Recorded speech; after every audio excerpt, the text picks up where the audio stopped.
എൻ്റെ അടുത്ത് ഒരു കസ്റ്റമർ വന്ന് യാദൃശ്ചികമായി ചോദിച്ചു, നിങ്ങൾ നല്ല സ്വർണ്ണമൊക്കെ കൊടുക്കണം, പക്ഷേ ഞങ്ങൾ ഇങ്ങനെ അറിയും. സെക്കൻഡ് ജനറേഷൻ ബിസിനസ്സിലേക്ക് വരുമ്പോൾ ഏറ്റവും വലിയ ബുദ്ധിമുട്ട് അതാണല്ലോ.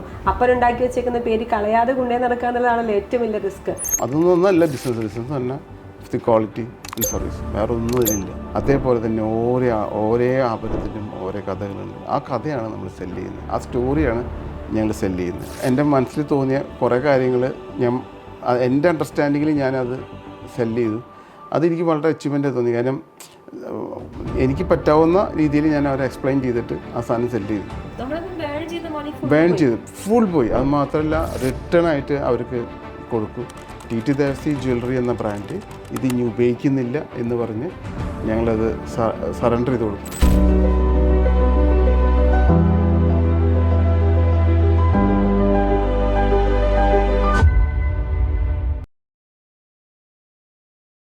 നമസ്കാരം, ഞാൻ അന്ന സുസൻ. സ്പാർക്കിന്റെ സ്പാർക്കുള്ള പുതിയൊരു എപ്പിസോഡിലേക്ക് ഹാർദമായ സ്വാഗതം. 85 വർഷങ്ങൾക്ക് മുമ്പ് ഒരു പേര് നാട്ടുകാർക്കിടയിൽ ഒരു ബ്രാൻഡായി. ആ ബ്രാൻഡ് പിന്നീട് 85 വർഷങ്ങൾക്ക് ഇപ്പുറം അദ്ദേഹത്തിന്റെ 3-ാം തലമുറ വളരെ നല്ല രീതിയിൽ ആ ബ്രാൻഡിനെ ലോകം മുഴുവൻ അറിയിച്ചു. അതെ, ഞാൻ മറ്റാരെക്കുറിച്ചുമല്ല പറയുന്നത്. ടി ദേവസി എന്ന് പറയുന്ന വലിയൊരു സ്ഥാപനത്തിന്റെ 3-ാമത്തെ ജനറേഷനിലെ സാരഥിയാണ് ഞാൻ നിങ്ങൾക്ക് മുന്നിൽ ഇന്ന് പരിചയപ്പെടുത്തുന്നത്. വളരെ സ്നേഹത്തോടു കൂടി തന്നെ ഞാൻ നമ്മുടെ പുതിയ എപ്പിസോഡിലേക്ക് സ്വാഗതം ചെയ്യുന്നു. അനിൽ സാർ, സ്വാഗതം. Thank you.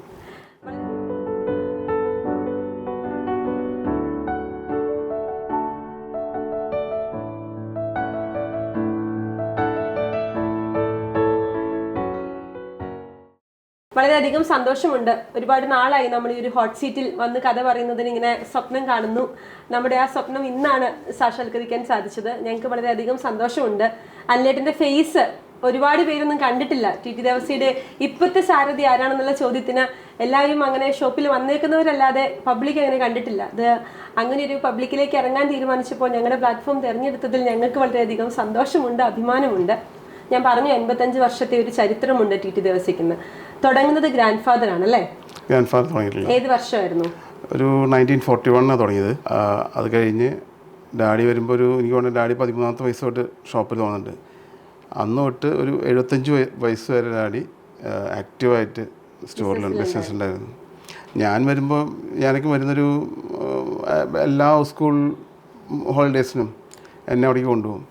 ഞാൻ കുറച്ച് കുറുമ്പാണെന്നാണ് എല്ലാവരും പറയണത്, എനിക്കറിയില്ല. പക്ഷേ അതുപോലെ തന്നെ ഞാൻ കീപ്പ് ചെയ്ത് ഇടയ്ക്ക് ശനിയാഴ്ച പോവും. പിന്നെ അങ്ങനെയായിരുന്നു തുടക്കകാലം. ഇപ്പോൾ തുടങ്ങിയിട്ടിപ്പോൾ ഒരു എനിക്ക് തോന്നുന്നു 85 വർഷമായിട്ടുണ്ട്. ഈ സ്പാർക്കിലേക്ക് കുറേ കാലമായിട്ട് ഞാനൊരു എനിക്ക് തോന്നുന്നു ഒരു 6 വർഷക്കാലം ഞാൻ വിചാരിച്ചിരുന്നു വരുന്നു. പക്ഷേ ഇന്നാണ് അതിന് അവസരം കിട്ടിയത്. അതെ, ഇപ്പം ഗ്രാൻഡ് ഫാദർ ആണ് തുടങ്ങിയത്. ഫാദറാണ് പിന്നീട് അത് മുന്നോട്ട് വളരെ നല്ല രീതിയിൽ കൊണ്ടുപോകുന്നത്. ഫാദറിന്റെ പേരെന്തായിരുന്നു? ഫാദറിന്റെ പേര് ജോസ് എന്നായിരുന്നു. ജോസ്, ടി ഡി ജോസ് അല്ലേ? അതെ, എനിക്ക് തോന്നി ഈ കുന്നംകുളം ഗുരുവായൂർ മേഖലയിൽ എല്ലാവർക്കും പ്രിയപ്പെട്ടൊരു വ്യക്തിയായിരുന്നു ഫാദർ. അതെ, ഡാഡിനെ പറ്റി പറയുകയാണെങ്കിൽ വളരെ വളരെ സിമ്പിളും വളരെ കാര്യങ്ങളും. ഡാഡി മരിച്ചിട്ട് ഇപ്പോൾ എനിക്ക് തോന്നുന്നു ഏകദേശം 3 വർഷത്തോളമായി ഇപ്പോൾ ഡാഡി ഞങ്ങൾ വിട്ട് പിരിഞ്ഞു പോയിട്ട്. അപ്പം ഈ സ്ഥാപനം കൊണ്ടു നടക്കുന്നതിൽ ഓരോ കാലഘട്ടത്തിലും ഡാഡിയുടെ എഫക്റ്റ് ഡാഡിയുടെ പ്രചോദനം വളരെയേറെ ഗുണം ഈ ഞങ്ങളുടെ ഈ സ്ഥാപനത്തിന് തന്നെ ടി ദേവസി ജ്വല്ലറി എന്ന പറഞ്ഞ പ്രസ്ഥാനത്തിന് വളരെയേറെ ഗുണം ചെയ്തിട്ടുണ്ട്. അതുമാത്രമല്ല പല സ്ഥാപനങ്ങൾക്കും അത് ഗുണം ചെയ്തിട്ടുള്ള ഒരു വ്യക്തിയാണ്. അതുമാത്രമല്ല നാട്ടുകാരുടെ ഇടയിലും പല ആൾക്കാരുടെ ഇടയിലും വളരെ എളിയ രീതിയിൽ ജീവിച്ച് പോകുന്നൊരു വ്യക്തിയായിരുന്നു. അനിലേട്ടൻ ബിസിനസ്സിലേക്ക് വന്നപ്പോൾ ഇപ്പം വേറെ സഹോദരങ്ങളുണ്ട്. നിങ്ങൾ ഈ ബിസിനസ് ഏൽപ്പിച്ചപ്പോൾ അദ്ദേഹം തന്ന ബിസിനസ്സിനൊപ്പം തന്നെ കൂടെ തന്നൊരു പാഠങ്ങളും ഉണ്ടാവുമല്ലോ, എന്തായിരുന്നു പറഞ്ഞു തന്നത്? ഡാഡി എന്നും പറയുന്നൊരു കാര്യം, ഒന്ന് വളരെ ക്വാളിറ്റി കീപ്പ് ചെയ്ത് പോകണം എന്നുള്ളത്. രണ്ടാമത് നമുക്ക് തരുന്ന തട്ടന്മാർ എന്ന് പറഞ്ഞാൽ ഗോൾഡ് സ്മിത്ത്, അവർക്ക് ഒരിക്കലും ബുദ്ധിമുട്ടുണ്ടാകുന്ന രീതിയിൽ ഒരിക്കലും ഉണ്ടാവരുന്ന്. പിന്നെ അതുപോലെ തന്നെ നമ്മളൊപ്പം നിൽക്കുന്ന വർക്കേഴ്സ്, അവർക്ക് എന്നാലും തൊഴിലാളികൾ, സെയിൽസ്മാൻമാർ, അവർക്ക് ഒരിക്കലും ഒരു ബുദ്ധിമുട്ടോ നമ്മുടെ ഭാഗത്തു നിന്ന് ഉണ്ടാവാൻ പാടില്ല. അതേപോലെ തന്നെ കസ്റ്റമേഴ്സിന് എന്തും അവർക്ക് വേണ്ടി അവരെല്ലാ കാര്യങ്ങളിലും ക്വാളിറ്റിയിലായാലും അവരെ പ്രസൻസിലായാലും അവരെന്ത് കാര്യത്തിലായാലും നന്നായി ചെയ്യണം എന്നുള്ളത് വളരെ നിർബന്ധമുള്ള കാര്യമാണ്. അത് ആദ്യം മുതലേ തന്നെ അതുപോലെ തന്നെ അങ്ങനെ ഒരു ആറ്റിറ്റ്യൂഡാണ് ഡാഡിക്ക് ഉണ്ടായിരുന്നത്. അത് തന്നെയാണ് ഞങ്ങളിപ്പോൾ ഫോളോ ചെയ്തുകൊണ്ടിരിക്കുന്നത്. നമ്മുടെ ഒരു വിഷനും മിഷനും എല്ലാം ഡാഡിയുടെ ആ ഒരു വിഷൻ. അതെ, ഡാഡിയുടെ സെയിം വിഷൻ തന്നെ, വേറെ ഒന്നുമില്ല. അത് തന്നെയാണ് ഇപ്പോഴും കണ്ടിന്യൂ ചെയ്തുകൊണ്ടിരിക്കുന്നത്. പലപ്പോഴും കടയിൽ വരുമ്പോൾ പറയാറുണ്ടാവുമല്ലോ, പണ്ട് ഞാൻ ടി ദിവസം ഉണ്ടായിരുന്നപ്പോൾ സ്വർണം മേടിച്ചിട്ടുണ്ട്. കാരണം അത്രയും പ്രായമുള്ള ആൾക്കാരുടെ തന്നെ പല പല ജനറേഷൻസ് ഇപ്പോൾ കടയിൽ നിന്ന് സ്വർണം മേടിക്കാറുണ്ട്. അങ്ങനെയുള്ള ആൾക്കാരെ കാണുമ്പോൾ എന്താ ഫീൽ ചെയ്യാറില്ല? വർഷങ്ങളായിട്ട് നമ്മളിൽ നിന്ന് മാത്രം സ്വർണം മേടിക്കുന്നവരെ കാണുമ്പോൾ വളരെ തന്നെ അത്രമാത്രം ട്രസ്റ്റ് ചെയ്തിട്ടാണല്ലോ ഇവിടെ വരുന്നത്. കാരണം ഞങ്ങളെ സംബന്ധിച്ചിടത്തോളം ഞാൻ ഒരു 2020 തൊട്ടാണ് ഞങ്ങൾ പരസ്യം പോലും ചെയ്തു തുടങ്ങിയത്. അപ്പോൾ ഒന്ന് ആലോചിച്ചോളൂ, അത്രയും വർഷത്തെ ഒരു പരസ്യം പോലും ചെയ്യാണ്ട് കേരളത്തിൻ്റെ അങ്ങോളം ഇങ്ങോളമുള്ള കസ്റ്റമേഴ്സും ഇവിടെ വരുന്നത് ഒന്ന് ആ ക്വാളിറ്റിയും മാത്രമല്ല, അതിനൊരു ട്രസ്റ്റാണ് ശരിക്കും പറഞ്ഞാൽ. ആ വിശ്വാസമാണ് ഞങ്ങളെ ഈ നിലയ്ക്ക് ഇന്നും 85 വർഷമായിട്ട് എത്തിച്ചിട്ടുള്ളത്. അപ്പോൾ അതിന് പലരും പ്രയത്നമുണ്ടാവും. ഒരു കസ്റ്റമേഴ്സിൻ്റെ പ്രയത്നമുണ്ട്, സെയിൽസ്മാൻ്റെ പ്രയത്നമുണ്ട്, എല്ലാവരും കൂട്ടായിട്ടുള്ള ഒരു പ്രവർത്തനമാണ് ഇതിലേക്ക് എത്തിക്കാൻ കഴിഞ്ഞിട്ടുള്ളത്. അല്ലേട്ടൻ ബിസിനസ്സിലേക്ക് ആക്റ്റീവായിട്ട് വരുന്ന ഏത് വർഷമാണ്? ഞാൻ വരുന്നത് എനിക്ക് തോന്നുന്നത് 94. അപ്പോൾ 31 ഇയേഴ്സ്. 31 ഇയേഴ്സ്. 94 ഞാൻ ഉണ്ടാവുന്നത്. ഭയങ്കര അത്ഭുതമാണ്.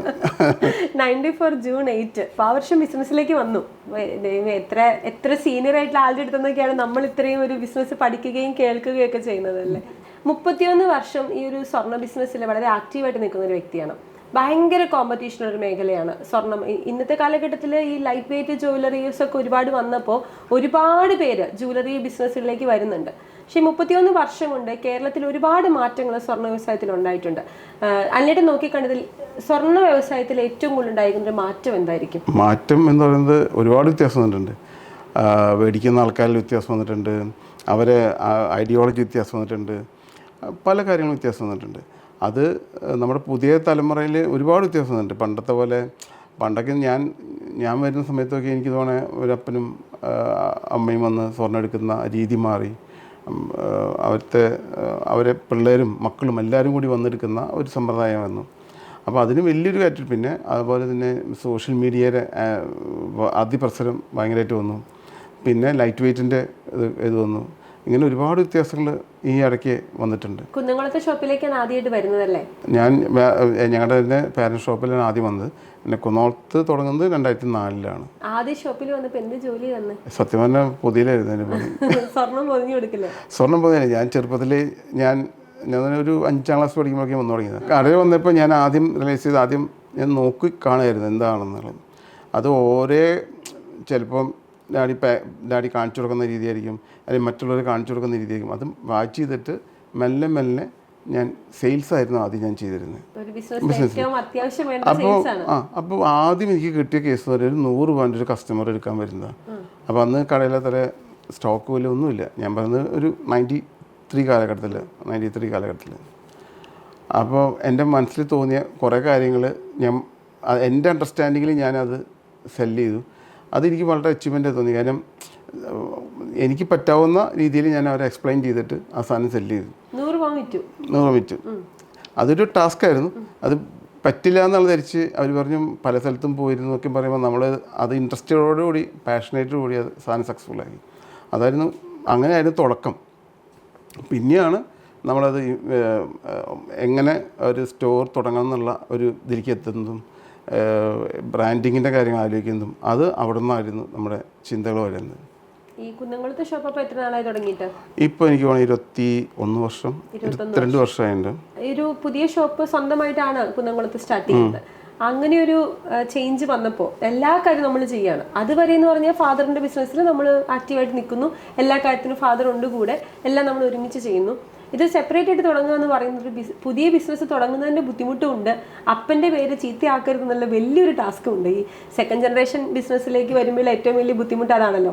അപ്പനുണ്ടാക്കി വെച്ചേക്കുന്ന പേര് കളയാതെ കൊണ്ടേ നടക്കുക എന്നുള്ളതാണല്ലോ ഏറ്റവും വലിയ റിസ്ക്. ആ റിസ്കിനെ എങ്ങനെ ഓവർകം ചെയ്യാൻ സാധിച്ചു? സത്യം പറഞ്ഞാൽ ഏറ്റവും വലിയ സ്ട്രഗിളാണത്.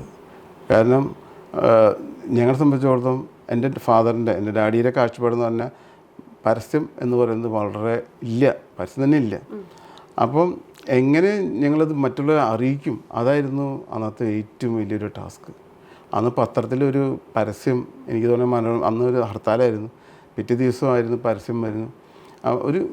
ഒരു ആർട്ടിക്കിൾ മാത്രം ഒരു മനോരമയ്ക്കകത്തോ ഏതൊരു മാഗസിനകത്തോ വന്നു, അന്ന് മാതൃഭൂമിക്കകത്ത് വന്നു. പക്ഷേ അത് കഴിഞ്ഞ് പിന്നൊന്നുമില്ല. പിന്നെ അവിടെ നിന്ന് അങ്ങോട്ട് എങ്ങനെ കസ്റ്റമർ എത്തിക്കുക എന്നുള്ളതാണ് ഒരു വലിയൊരു ടാസ്ക്കായിരുന്നു. ആ ടാസ്ക് അച്ചീവ് ചെയ്യാമെന്നാണ് എൻ്റെ ഏറ്റവും വലിയ ജോലി. ആ ജോലി അച്ചീവ് ചെയ്തു. ഞാൻ തന്നെ ഒരുപാട് കഷ്ടപ്പെട്ടിട്ടുണ്ട്. കാരണം ഒരു പരസ്യം ഇല്ലാണ്ട് എങ്ങനെ വിജയിപ്പിക്കുക എന്നുള്ളതാണ്. പലരും അവിടെ പല രീതിയിലും പല ആൾക്കാരും പല രീതിയിലും, പക്ഷേ അതൊരു ടാസ്ക് ആയിരുന്നു അവിടെ ബിസിനസ് ഉണ്ടാക്കാന്ന് ചെയ്യാന്ന് പറയുന്നത്. അത് 100% ആക്കിയ ശേഷമാണ് ഞങ്ങൾ പിന്നെ കൊച്ചിയിലേക്ക് ഒന്ന് മൂവ് ചെയ്യാന്നുള്ള ആലോചിച്ചത്. അങ്ങനെയാണ് കൊച്ചിയിലേക്ക് വരുന്നത്. ഓക്കെ, അപ്പോൾ ആ സമയത്ത് ഈ പരസ്യം ചെയ്യാതെ ഒരു ബ്രാൻഡിൽ പിടിച്ചു നിൽക്കുക എന്ന് പറഞ്ഞാൽ ഒട്ടും നടക്കാത്തൊരു കാലഘട്ടത്തിലൂടെയാണ് നമ്മൾ യാത്ര ചെയ്തുകൊണ്ടിരിക്കുന്നത്. ഇപ്പോൾ ഈ രാവിലെ എഴുന്നേൽക്കുമ്പോൾ ആയിരിക്കും മനോരമയിലും മാതൃഭൂമിയിലും ഫ്രണ്ട് പേജിൽ, അല്ലെങ്കിൽ ഇപ്പോൾ പറയുന്ന പോലെ ഇപ്പം നമ്മുടെ മറ്റ് മാധ്യമങ്ങളിലെല്ലാം നമ്മുടെ നിയറസ്റ്റ് ജ്വല്ലറികളുടെ നമ്മുടെ കോമ്പറ്റീറ്റേഴ്സിന്റെ പരസ്യം കാണുന്നത്. അപ്പോൾ എപ്പോഴെങ്കിലും ഒരു സങ്കടം തോന്നിയിട്ടുണ്ടെങ്കിൽ? എനിക്ക് സങ്കടം തോന്നിയിട്ടില്ല. ഞാൻ 2 വർഷം കഴിഞ്ഞപ്പോൾ ഞാൻ വിചാരിച്ചു റിയലി നമ്മളാണ് ഏറ്റവും വലുതെന്ന്. കാരണം പരസ്യം കൊടുക്കാണ്ട് ഇത്രയും ആൾക്കാർ വരുന്നുണ്ടെങ്കിൽ അതല്ല ഏറ്റവും നല്ലത്. കാരണം എൻ്റെ അടുത്ത് ഒരു കസ്റ്റമർ വന്ന് യാദൃശ്ചികമായി ചോദിച്ചു, നിങ്ങൾ നല്ല സ്വർണ്ണമൊക്കെ കൊടുക്കണം, പക്ഷേ ഞങ്ങൾ എങ്ങനെ അറിയും? അങ്ങനെയാണ് ആദ്യത്തെ ഹോർഡിങ്സ് ഞങ്ങൾ കയറ്റുന്നത്. ആദ്യമായിട്ട് ഒരു 2006 ഫസ്റ്റായിട്ട് ഹോർഡിങ്സ് എന്ന് പറഞ്ഞ സംഭവം ഞങ്ങൾ ആദ്യമായിട്ട് വയ്ക്കുന്നത്. അതിനുശേഷം എനിക്ക് ഹോർഡിങ്സ് കുറച്ച് വെച്ച് തുടങ്ങി. പക്ഷേ അതൊന്നല്ല ബിസിനസ് തന്നെ ദി ക്വാളിറ്റി ആൻഡ് സർവീസ്. വേറെ ഒന്നും അതിനില്ല. എത്ര പരസ്യം കൊടുത്താൽ കുറച്ച് കഴിഞ്ഞാൽ ആൾക്കാർ മറന്നു പോകും. അടുത്ത പരസ്യം വരുമ്പോൾ അതിന് ഓവർകം ചെയ്യും, അത്രേ ഉള്ളൂ. പലപ്പോഴും നമ്മൾ പല ബ്രാൻഡുകളുടെ പേരും കാണാറുണ്ട്. ബ്രാൻഡുകളുടെ പേരിലൊക്കെ വീട്ടുപേരുണ്ടാകും. എസ്പെഷ്യലി സ്വർണ്ണക്കടകൾക്കൊക്കെ നമ്മൾ വീട്ടുപേരുണ്ടാകും, അല്ലെങ്കിൽ സ്വർണ്ണത്തിൻ്റെ തന്നെ മറ്റ് പേരുകൾ, ആൾക്കാർക്ക് പറയാൻ എളുപ്പമുള്ള പേരുകൾ, അതൊക്കെയാണ് നോർമലി നമ്മൾ കാണുന്നത്. റീസെൻറ്റ് ട്രെൻഡ്സിലേക്ക് വരുവാണെങ്കിൽ കുറച്ചുകൂടെ കാണാൻ നല്ല സ്റ്റൈലിഷ് ആയിട്ടുള്ള, പറയുമ്പോൾ നല്ല സ്റ്റൈലിഷ് ആയിട്ടുള്ള പേരുകൾ. പക്ഷെ നമ്മൾ അന്നും ഇന്നും ആ TT ദേവസി എന്ന് പറയുന്ന വ്യക്തിയുടെ പേരിൽ തന്നെയാണ് ബ്രാൻഡ് ചെയ്യുന്നത്. എനിക്കൊന്നും കേരളത്തിൽ ഇത്രയും പോപ്പുലർ ആയിട്ടൊരു പേര് ബ്രാൻഡ് ചെയ്തിരിക്കുന്ന ഒരു സ്ഥാപനം വേറെ ഇല്ല. ആ ഒരു പേരിൽ തന്നെ കണ്ടിന്യൂ ചെയ്യുക എന്നുള്ളൊരു ഗ്രൂപ്പിൻ്റെ തീരുമാനമായിരുന്നു. ആ ഗ്രൂപ്പിന് തീരുമാനം മാത്രമല്ല, അതൊരു ലെഗസിയാണ് ഞങ്ങളുടെ എന്ന് പറഞ്ഞാൽ. TT ദേവസി എന്ന് പറഞ്ഞാൽ ഞാനിപ്പോഴും പറയുന്നത് TT ദേവസി എന്ന് എല്ലാവരും അറിയപ്പെടുക, TT എന്നാണ് എല്ലാവരും പറയാം. കാരണം TTയുടെ ഷോപ്പിൽ പോകാം, TTയുടെ ഷോപ്പിൽ പോകാം. പണ്ടൊക്കെ ഞാൻ ചെറുപ്പത്തിൽ ഇതൊക്കെ ആലോചിക്കുമ്പോൾ ഭയങ്കര അത്ഭുതമുണ്ട്. TT എന്ന് പറയും. TT ദേവസ്ഥയിൽ കൂടുതൽ TT എന്നാണ് ആൾക്കാർ കൂടുതൽ പറയുന്നത്. ആ ബ്രാൻഡിന് എനിക്ക് അതിനൊപ്പം നിൽക്കാൻ പറ്റിയതാണ് ഏറ്റവും വലിയൊരു ഭാഗ്യം എന്ന് പറഞ്ഞാൽ എൻ്റെ ഡാഡിയുടെ ഒപ്പം നിൽക്കാൻ പറ്റിയത് മാത്രം.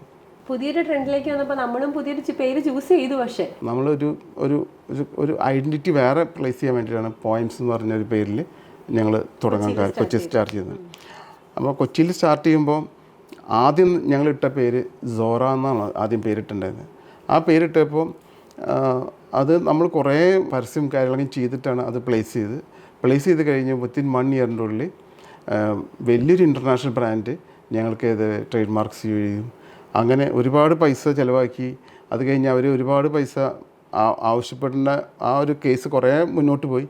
പിന്നെ ഞങ്ങളത് വിഡ്രോ ചെയ്തു എന്ന് പറഞ്ഞാൽ അല്ലാണ്ട് ഞങ്ങൾക്ക് പിടിച്ചേക്കാൻ പറ്റില്ല. അങ്ങനെയാണ് പോയിംസ് എന്നുള്ള പേര് ഞങ്ങൾ അവിടെ പ്ലേസ് ചെയ്ത് കഴിഞ്ഞ വർഷമായിരുന്നു പ്ലേസ് ചെയ്തത്. ഇപ്പോൾ കുന്നംകുളത്ത് ഷോപ്പിൽ ഉള്ളതുപോലെ തന്നെയാണോ നമ്മൾ അന്നും തുടങ്ങുന്നത്, അതോ ചെറിയ സ്ക്വയർ ഫീറ്റ് ആയിരുന്നോ? കുന്നംകുളത്തുള്ള പോലെ അല്ല ഡിസൈൻ, കുറച്ചുകൂടി ഭയങ്കര വ്യത്യാസമുള്ള ഡിസൈൻ, ഒരു കൺസെപ്റ്റ് ബേസ് ചെയ്തിട്ടുള്ള ജ്വല്ലറിയാണ്. അതിനെല്ലാത്തിനും ഒരു കഥ പറയുന്ന ഒരു ടൈപ്പാണ്. കഥ പറഞ്ഞാൽ മനസ്സിലായില്ലേ? ഒരു പോയം എന്ന് പറഞ്ഞാൽ ഒന്നുണ്ടാവുള്ളൂ, രണ്ടാമത് റിപ്ലിക്കേറ്റ് ചെയ്യാത്ത ഒരു രീതിയിലുള്ള ഇന്നത്തെ ജനറേഷനും എല്ലാവർക്കും ഉപയോഗിക്കാൻ പറ്റാവുന്ന ഒരു ആഭരണമാണ്. അധികം ലിമിറ്റഡ് എഡിഷന് മാത്രമേ ഉള്ളൂ. ഒത്തിരി ഒന്നും ഉണ്ടാക്കുന്നില്ല. വളരെ കുറച്ച് കാറ്റർ ചെയ്യാനേ ഞങ്ങൾ ഉദ്ദേശിക്കുന്നുള്ളൂ. അങ്ങനത്തെ കസ്റ്റമേഴ്സ് വരുന്നുണ്ടോ? ഞാൻ ഇടുന്ന പോലത്തെ മാല വേറെ ആർക്കും വേണ്ട, ഞാൻ കല്യാണത്തിലിട്ട ഡിസൈൻ വേറെ ആർക്കും വേണ്ട എന്നൊക്കെ ചിന്തിക്കുന്ന കസ്റ്റമേഴ്സ് ഉണ്ട്. ഞാൻ എൻ്റെ വീട് പണിയുമ്പോൾ ഞാൻ ഒരു ആർക്കിടെക്റ്റിനെ കാണാൻ പോയി. ഇന്നിപ്പോൾ ഏറ്റവും പ്രസിദ്ധമായ ഒരു ആർക്കിടെക്റ്റാണ്. ഇത് ഭയങ്കര ഹോംലി ഫീൽ. ഏറ്റവും കൂടുതൽ സ്പെൻഡ് ചെയ്യുന്നത് ഇവിടെയാണോ? ഇവിടെ സ്പെൻഡ് ചെയ്യും. ഇവിടെ ഫംഗ്ഷൻസ് ഒക്കെ നടക്കുക, ചെറിയ ഗെറ്റ് ടുഗദർ കംപ്ലീറ്റ് ചെയ്യുന്നത് ആരും അറിയില്ലല്ലോ. പിന്നെ അവിടെ വണ്ടിക്കും പാർക്ക് ചെയ്യാൻ അവിടെ സ്പേസ് ഉണ്ട്. എൻ്റെ ഫ്രണ്ട്സ് ഒക്കെ വരുമ്പോഴും എല്ലാം ഇവിടെ ആയിരിക്കും അവര്. പിന്നെ പുറത്തേക്ക് അവിടെ ഒരു വീടല്ലേ ഉള്ളൂ, പിന്നെ അപ്പുറത്തൊന്നും നമ്മുടെ തന്നെയല്ലേ സ്ഥലം, പിന്നെ ആരും ഇങ്ങോട്ട് ഡിസ്റ്റർബൻസ് ഒന്നുമില്ലല്ലോ. ഞങ്ങളിവിടെ വന്നപ്പോൾ മുതൽ ഏറ്റവും കൂടുതൽ ശ്രദ്ധിച്ചു, ഞങ്ങൾ ഈ വീടിന് പ്രദക്ഷിണം വെച്ചിട്ട് അകത്ത് കയറിയത് വഴിയൊന്ന് കറങ്ങിയായിരുന്നു. ഈ കല്ലുകളാണ് ഇവിടെ വന്നപ്പോൾ അകത്തും മിറ്റത്തും എല്ലായിടത്തും ഈ കല്ലുകൾ മാത്രം. ഇത് ലൈക്ക് ടൈലാണോ അതോ വെട്ടുകല്ല്? കാസർഗോഡ് കൊടുത്തിട്ടുള്ള അത് ഇത് ചെയ്യുമ്പോൾ എൻ്റെ ഒരു ആഗ്രഹമായിരുന്നു, ഞങ്ങളുടെ രണ്ടുപേരും ആഗ്രഹമായിരുന്നു ഇത് വെട്ടുകല്ല് തന്നെ ചെയ്യണമെന്ന്. അപ്പം അത് അങ്ങനെ ഒരു 6 മാസം നമ്മൾ വേണ്ട അല്ലേ നിർത്തേണ്ടി വന്നില്ല പണി. 6 മാസം അങ്ങനെ 6 മാസം പണി നിർത്തി വെച്ച് പിന്നെ റീസ്റ്റാർട്ട് ചെയ്തത്. കല്ല് വെട്ടിയിടുക എന്ന് ഭയങ്കര പാടാണ്. ഭയങ്കര പാടാണ്. 21 വർഷം മുന്നേ കല്ല് കിട്ടാൻ വലിയ പാടാണ്. ഇപ്പൊ പിന്നെ മിഷ്യൻ കട്ടും ഇപ്പോൾ ഇതെല്ലാം ഒരാളാണ് ചെത്തിയിട്ടുള്ളത് മൊത്തം. ആ പുള്ളി അടുത്ത് പറഞ്ഞു എനിക്ക് ഇന്നതാണ് വേണ്ടതെന്ന് പറഞ്ഞു. എൻ്റെ ആഗ്രഹമാണ് ഞാൻ പറഞ്ഞത്. എൻ്റെ ആഗ്രഹമാണ് എൻ്റെ ഈ വീട്. നമ്മൾ ഉദ്ദേശിക്കുന്ന തരത്തിലുള്ള ഏറ്റവും നല്ല ആഭരണങ്ങൾ, അതിൻ്റേതായ ഓരോ ആഭരണത്തിനും ഓരോ സ്റ്റോറിയും ബിഹൈൻഡ് ഉണ്ട്. ഇപ്പോൾ നമ്മൾ പറയില്ല, ഇപ്പോൾ ഒരു വാച്ച് ചിലപ്പോൾ വാച്ച് എടുക്കും, ജെയിംസ് ബോണ്ട് എഡിഷൻ 007 എന്ന് പറയുന്ന വാച്ച് ഉണ്ടാവും. ഞാൻ ഒരിക്കൽ പണ്ട് ഇതിൽ പറഞ്ഞപ്പോൾ പറയുന്നത്, ഞാൻ വാച്ച് എടുക്കാൻ പോയപ്പോൾ അവൻ പറഞ്ഞു സാറേ ഇത് ജെയിംസ് ബോണ്ട് എഡിഷൻ വാച്ചാന്ന് പറഞ്ഞു. ഞാൻ ജെയിംസ് ബോണ്ട് ഫിലിം കണ്ടിട്ടുണ്ട്, പക്ഷേ ജെയിംസ് ബോണ്ട് എഡിഷൻ വാച്ച് കണ്ടിട്ടില്ല. അതേപോലെ തന്നെ ഓരോ ആഭരണത്തിനും ഓരോ കഥകളുണ്ട്. ആ കഥയാണ് നമ്മൾ സെല്ല് ചെയ്യുന്നത്, ആ സ്റ്റോറിയാണ് ഞങ്ങൾ സെല്ല് ചെയ്യുന്നത്, ആ ഒരു എക്സ്പീരിയൻസും. അതാണ് അവിടുത്തെ പോയംസിൻ്റെ ഏറ്റവും വലിയ പ്രത്യേകത. കുന്നംകുളത്ത് നിന്ന് എറണാകുളം പോലൊരു വലിയ മാർക്കറ്റിലേക്ക് വന്നപ്പോൾ ഉണ്ടായൊരു വ്യത്യാസം എന്തായിരുന്നു? ഏറ്റവും വലിയ കാര്യം എന്ന് വെച്ചാൽ എൻ്റെ ഡാഡിയുള്ളപ്പോഴാണ് ഞാനത് തുടങ്ങുന്നത്. അപ്പോൾ ഡാഡിയോട് അത് പറയുമ്പോൾ ആദ്യം ഡാഡിക്ക് അത് വളരെ ബുദ്ധിമുട്ടായിരുന്നു. പിന്നെ ഒരു മാസം കഴിഞ്ഞപ്പോൾ ഞാൻ വീണ്ടും പറഞ്ഞു ഇങ്ങനെ സംഭവമുണ്ട്. തുടങ്ങിയിട്ട് എൻ്റെ മനസ്സിലുള്ള ആഗ്രഹം പറഞ്ഞത്, ഞാൻ അപ്പോഴും സ്റ്റാർട്ട് ചെയ്യാനൊന്നും ചെയ്തിട്ടില്ല. അപ്പോൾ ഡാഡി പറഞ്ഞു ഓക്കെ നീ പ്രൊസീഡ് ചെയ്തോളാൻ പറഞ്ഞു. ആ പ്രൊസീഡ് ചെയ്യാൻ തൊട്ടാണ് എന്നാൽ കൊച്ചി പോലത്തെ ഒരു മാർക്കറ്റ് എന്ന് പറഞ്ഞാൽ ഇന്ന് കേരളത്തിൽ ഒരുപാട് ജ്വല്ലറികളുണ്ട്, ഏറ്റവും കൂടുതൽ ആക്സസ് ചെയ്യുന്ന സംഭവമാണ്. ഏറ്റവും നല്ല എയർപോർട്ട്, ഏറ്റവും നല്ല ആധുനിക രീതിയിലുള്ള എല്ലാവിധ സൗകര്യങ്ങളുള്ള ഒരു ചെറിയൊരു സംഭവം.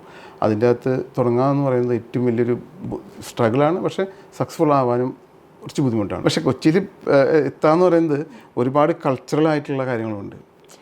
ഇപ്പം ഞാൻ പറയുകയാണെങ്കിൽ ബിനാലെ ആയാലും അല്ലെങ്കിൽ മെട്രോ അല്ലെങ്കിൽ പല ആർട്ട് ഫെസ്റ്റിവലുകളും എല്ലാം നടക്കുന്നത് കൊച്ചിയിലാണ്. അപ്പോൾ അതുകൊണ്ട് കൊച്ചി ഞങ്ങൾ സെലക്ട് ചെയ്യാൻ കാരണം അത് MG റോഡിൽ തന്നെയാണ് അത് തുടങ്ങിയിട്ടുള്ളത്. അവിടെ നിന്ന് പിന്നെ നമ്മൾ മാറുന്നത് ട്രിവാൻഡ്രത്തേക്കാണ്. വലിയൊരു ചാട്ടമായിരുന്നു. ഒരു ഇടയ്ക്കുള്ള ഗ്യാപ്പുകളൊക്കെ അങ്ങ് വിട്ട് ട്രിവാൻഡ്രത്തേക്ക് പോവാണ്. അപ്പോൾ എപ്പോഴും ഈ ട്രിവാൻഡ്രത്തെ മാർക്കറ്റ് വേറെയാണ്. ഇപ്പോൾ ഡ്രസ്സാണെങ്കിലും ജ്വല്ലറി ആണെങ്കിലും അവിടുത്തെ ഒരു മാർക്കറ്റ് എൻറ്റയർലി ഡിഫറെൻ്റ് ആണെന്നും നമ്മുടെ പോലത്തെ ഒരു കൾച്ചറല്ല അവിടെ, കുറച്ചുകൂടി ഡിഫറെൻറ്റ് കൾച്ചറാണെന്ന് പൊതുവേ നമുക്ക് ആളുകൾക്കിടയിൽ ഒരു തോട്ടുണ്ട്. നമ്മൾ TT ദേവസി ട്രിവാൻഡ്രത്ത് സ്റ്റാർട്ട് ചെയ്യാനുള്ള റീസൺ എന്തായിരുന്നു? TT ദേവസി ഒരു വേറൊരു ബ്രാൻഡ് തുടങ്ങി, ടിയ എന്ന് പറഞ്ഞിട്ടുള്ള കൺസെപ്റ്റ് തുടങ്ങിയിട്ടുള്ളത്. അത് അവിടുത്തെ ആ മാർക്കറ്റ് അനുസരിച്ച് നമ്മളൊരു കാറ്റർ ചെയ്യാൻ വേണ്ടിയിട്ടുള്ള ഒരു ലൈറ്റ് വെയ്റ്റ് ജ്വല്ലറിയാണ് അവിടെ സ്റ്റാർട്ട് ചെയ്തിട്ടുള്ളത്. എന്തുകൊണ്ട് ട്രിവാൻഡ്രം? അതിൻ്റേത് രീതി വ്യത്യാസമുണ്ട്. ഓരോ സ്ഥലത്തും ഇപ്പോൾ നമ്മളിപ്പം ഓരോ സ്ഥലങ്ങളിലും അതിൻ്റേതായ വ്യത്യാസങ്ങളും അതിൻ്റേതായ കാര്യങ്ങളുണ്ട്. ട്രിവാൻഡ്രം സെലക്ട് ചെയ്യാൻ കാരണം ക്യാപിറ്റലായതുകൊണ്ട് മാത്രം ആണ് സെലക്ട് ചെയ്തിട്ടുള്ളത്. പിന്നെ അവിടുത്തെ ആൾക്കാരുടെ ടേസ്റ്റ് അനുസരിച്ചുള്ള ആഭരണങ്ങളാണ് അവിടെ പ്ലേസ് ചെയ്തിട്ടുള്ളത്. ഈ accessibility to the workplace എന്ന് പറയുന്നത് ഓൺട്രപ്രണേഴ്സ് എപ്പോഴും പറയാറുള്ളൊരു കാര്യമാണ്. ഗുരുവായൂരിരിക്കുന്ന വ്യക്തി ഇവിടുന്ന് അടുത്ത ഷോപ്പ് തുടങ്ങുന്ന കൊച്ചി, അത് കഴിഞ്ഞിട്ടുള്ള ഷോപ്പ് തുടങ്ങുന്നത് ട്രിവാൻഡ്രം. അപ്പോൾ ആ ഒരു ടേം ഉണ്ടല്ലോ, ബിസിനസ്സുകാർ എപ്പോഴും പറയുന്ന വലിയൊരു ടേമാണത്. ആ ഒരു കാര്യത്തിനെ നമ്മൾ ബ്രേക്ക് ചെയ്യുകയാണ്. പെട്ടെന്ന് വലിയൊരു ചാട്ടം നടക്കുമ്പോൾ ഒരു ബ്രേക്ക് ചെയ്യുകയാണ്. അതിനെ നമ്മൾ എങ്ങനെ നോക്കിക്കണ്ടു? ആ സമയത്ത് സ്ട്രഗിൾസ് എങ്ങനെ ഓവർകം ചെയ്യാൻ സാധിച്ചു? ആ സ്ട്രഗിൾ ഇല്ലാണ്ടിരിക്കാൻ കാരണം എൻ്റെ 2 മക്കളും ആ സമയത്ത് ബിസിനസ്സിലേക്ക് വന്നതാണ്. ഒന്ന് മോളാണ്, മോളും പിന്നെ മോൻ എട്ടോൺ, 2 പേരും ആ ബിസിനസ്സിലേക്ക് വന്നതുകൊണ്ടാണ് ഇൻവോൾവ് ചെയ്തുകൊണ്ട് ചെറിയൊരു പെർസെൻറ്റേജ് ആശ്വാസം ഞങ്ങൾ കിട്ടി. ഇപ്പോൾ പപ്പ ആദ്യം സംസാരിച്ച് പറഞ്ഞു വല്യപ്പച്ചൻ ഡാഡി പരസ്യം ചെയ്യാൻ സമ്മതിക്കില്ലായിരുന്നു എന്ന്. പക്ഷെ ഇപ്പൊ നമ്മള് സോഷ്യൽ മീഡിയ വളരെ ആക്റ്റീവാണ് അല്ലേ? സോഷ്യൽ മീഡിയ വളരെ ആക്റ്റീവാണ്. ആ ഒരു ചേഞ്ച് എങ്ങനെയുണ്ട് സോഷ്യൽ മീഡിയയുടെ ഉപയോഗം വന്നതിന് ശേഷമുള്ള ഒരു ചേഞ്ച്? നമ്മളിപ്പം പറയുന്ന കാര്യങ്ങൾ കുറച്ചും കൂടി എളുപ്പത്തിൽ ആൾക്കാർക്ക് എത്തിക്കാൻ സാധിക്കുന്നുണ്ട്. Platform we are blessed with. ഈ ജനറേഷൻ ഇസ് ഇൻ ദിസ്, നമ്മളെല്ലാവരും ഇസ് അവെയർ. ഇപ്പം എല്ലാ സോഷ്യൽ മീഡിയ പ്ലാറ്റ്ഫോംസിലും ഞങ്ങളുടെ ഈ പ്രായക്കാരുണ്ട്. So visibility is what increased. നമുക്ക് മാത്രം എല്ലാവർക്കും വിസിബിലിറ്റി, നിങ്ങൾക്കാണെങ്കിലും ഞങ്ങൾക്കാണെങ്കിലും വിസിബിലിറ്റിക്ക് വേണ്ടി പ്ലാറ്റ്ഫോമാണ് സോഷ്യൽ മീഡിയ. ഇപ്പോൾ അതില്ലാണ്ട് പപ്പായ്ക്ക് പണ്ട് എപ്പോഴും കിട്ടിയൊരു ആശ്വാസം, ഡാഡിക്ക് കൂടുതൽ ആശ്വാസം പയ്യെ എനിക്കും പിള്ളേർ തന്നു എന്നല്ലേ? ഇപ്പം മോൾ ആർക്കിടെക്റ്റ് ആണ് പഠിച്ചത്. അതുകൊണ്ട് തന്നെ കുറേ കാര്യങ്ങൾ ക്രിയേറ്റീവ്സ് ആയിട്ട് ചെയ്യാൻ പറ്റും.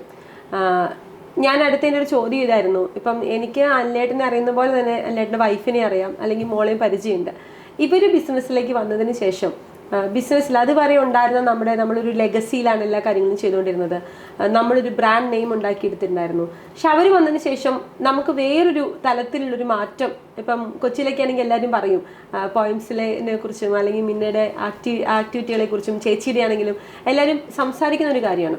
ഇവരും കൂടി ബിസിനസ്സിലേക്ക് വന്നതിന് ശേഷം ഉണ്ടായി വലിയൊരു മാറ്റം എന്തായിരുന്നു? ഇപ്പോൾ വൈഫ് വരുമ്പോൾ 2020 തൊട്ടിട്ട് സീമ ഭയങ്കര ആക്റ്റീവായിരുന്നു. അപ്പം അതിനുശേഷമാണ് മോള് വരുന്നത്, അതിനുശേഷം അഡോൺ വരുന്നത്.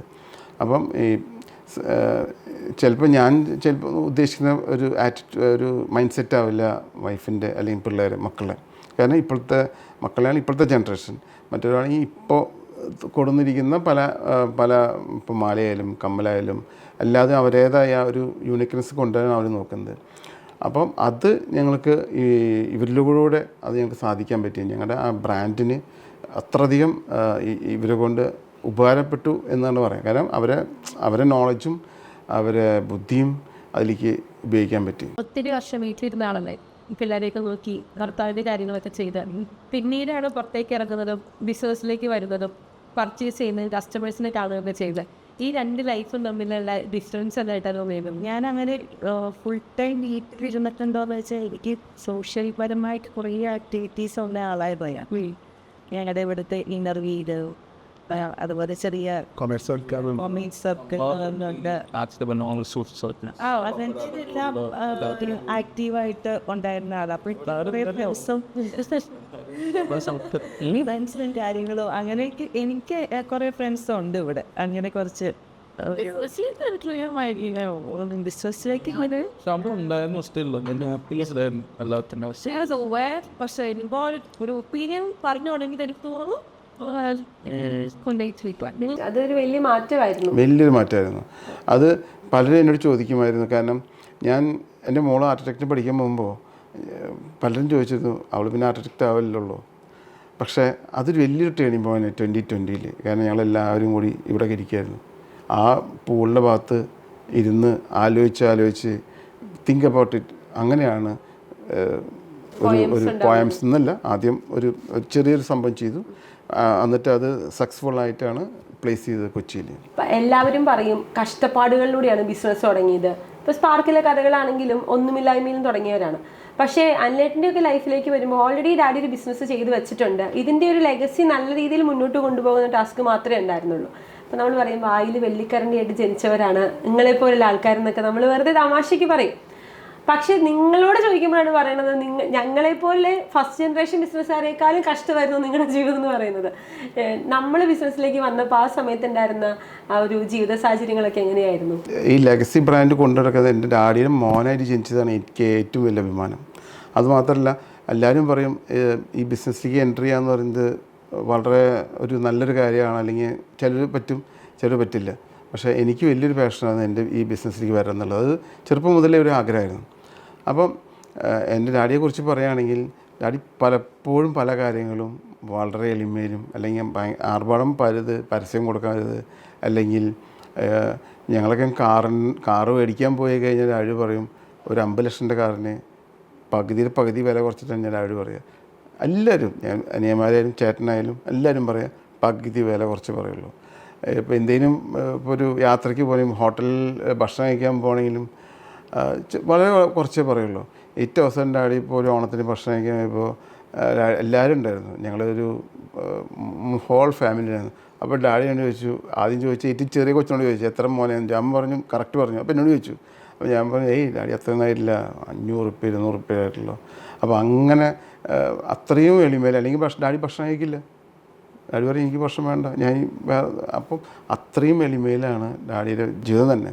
അപ്പോൾ ഒരിക്കൽ ഡാഡിയുടെ വാച്ചിൻ്റെ പ്രസൻറ്റേഷൻ താഴെയുള്ള അനിയനാണ് വാച്ച് കൊടുക്കുന്നത് ഡാഡിയുടെ ബർത്ത്ഡേക്ക്. അപ്പോൾ അത് റാഡോ ആയിരുന്നു. അപ്പോൾ എന്നോട് ചോദിച്ചു അതെന്ത് വിലയാവുന്നു. അപ്പോൾ ഞാൻ കുറച്ച് ആലോചിച്ചു എന്ത് പറയണമെന്ന്. പിന്നെ ചിന്തിച്ച് ഞാൻ പറഞ്ഞു ഒരു 5000 രൂപ ആയിട്ടുള്ളതെന്ന് പറഞ്ഞു. 5000 രൂപ അത് കുഴപ്പമില്ല എന്ന് പറഞ്ഞു. കെട്ടത്തില്ല. അപ്പോൾ അത് കഴിഞ്ഞ് പിന്നെ എനിക്ക് തോന്നുന്നു ചേട്ടനോട് ചോദിച്ചു തോന്നുന്നു. പുള്ളി പറഞ്ഞത് 10000 രൂപയാണെന്ന് പറഞ്ഞു. അപ്പോൾ പിന്നെ കുഴപ്പമില്ല, കൺഫ്യൂഷനായി. അപ്പോൾ ഫാദറിൻ്റെ അനിയൻ വന്നിട്ട് പറഞ്ഞു ചേട്ടാ ഈ വാച്ച് 1 ലക്ഷം മീതിയാണെന്ന് പറഞ്ഞു. ഞാൻ പറഞ്ഞു ഒരാൾ എന്നോട് പറഞ്ഞു ഈ വാച്ച് വേണ്ടിയിട്ട് നിനക്ക് അവിടെ 200 രൂപ വാച്ച് കിട്ടണമെങ്കിൽ തരാൻ പറഞ്ഞു, ഇത് വേണമെങ്കിൽ ആർക്കെങ്കിലും കൊടുക്കാമെന്ന് പറഞ്ഞു. അപ്പോൾ അതായിരുന്നു ഡാഡിയുടെ ഒരു പെർസ്പെക്റ്റീവ്. ഒരു ബിസിനസ്സിൻ്റെ അല്ല, എളിമയിൽ പോകണം എന്നുള്ളതാണ് ഡാഡിയുടെ ഏറ്റവും വലിയ ആഗ്രഹം. അപ്പോൾ അതിലൊരു മോനായി ജനിച്ചതിന് ഏറ്റവും വലിയൊരു ഭാഗ്യമാണ്. അത് തന്നെയാണ് നമ്മൾ ഫോളോ ചെയ്യാൻ അത് നമ്മൾ ഫോളോ ചെയ്യാൻ ആഗ്രഹിക്കുന്ന കാര്യങ്ങളിൽ ഒന്നും അതാണ്. നമ്മുടെ കൊച്ചിയിൽ തുടങ്ങുന്ന സമയത്താണ് എനിക്ക് യാദൃശ്ചികമായ സ്ട്രോക്ക് വരുന്നത്. അപ്പോൾ എയർപോർട്ടിൽ വെച്ചിട്ട് ഉണ്ടായ വലിയൊരു അനുഭവം. അത് ദൈവം തന്നെയാണ് എന്നെ ശരിക്കും പറഞ്ഞാൽ ആസ്ട്രലിലേക്ക് എത്തിച്ചു. കറക്റ്റായിട്ട് ആ ഡോക്ടറെ കാണാൻ പറ്റിയതും എല്ലാം വളരെ നിമിത്തം കൊണ്ട് ഞാൻ ഓവർകം ചെയ്തു. അപ്പോൾ 1 മാസം 2 മാസം കഴിഞ്ഞിട്ട് പിന്നെ ഉദ്ഘാടനം കഴിക്കണ്ടേ, അതിന് ആ സമയത്താണ് മോളൊക്കെ ആണെങ്കിൽ അവൾ വർക്ക് ചെയ്യായിരുന്നു ആ സമയത്ത്. അത് കഴിഞ്ഞ് അവിടുന്ന് റിസൈൻ ചെയ്ത് ഇവിടെ വന്ന് ഇതിലിപ്പം കൂടെ ഉണ്ടായത്. അപ്പം അത് വലിയൊരു സ്ട്രഗിളായിരുന്നു. ഞാൻ പോലും വിചാരിച്ചില്ല അത് നടക്കുമെന്ന്. ആ സ്വപ്നം ഡിസംബർ 16 വേണമെന്നുള്ള വലിയൊരു ആഗ്രഹമായിരുന്നു. ഡിസംബർ 16 പ്രത്യേകത ഒന്നുമില്ല, 6 കൂട്ടി 7 കിട്ടും, അത്രേ ഉള്ളൂ. 7 ലക്കി നമ്പർ. ഡിസംബർ 7 നടത്തിയാൽ പോരെ? അത് പറ്റില്ല, 617. ലക്കി നമ്പർ ഒന്നുമില്ല, എനിക്ക് ആ ലക്കി നമ്പർ ഒന്നുമില്ല, ലക്കി നമ്പർ പോലും ഒന്നുമില്ല. പക്ഷേ ഒരു ആഗ്രഹമായിരുന്നു, അതൊരു ഫ്രൈഡേ ആണ് നടത്തണം എന്നുള്ളത്. അത് വളരെ സക്സസ്ഫുള്ളായി നടത്തി.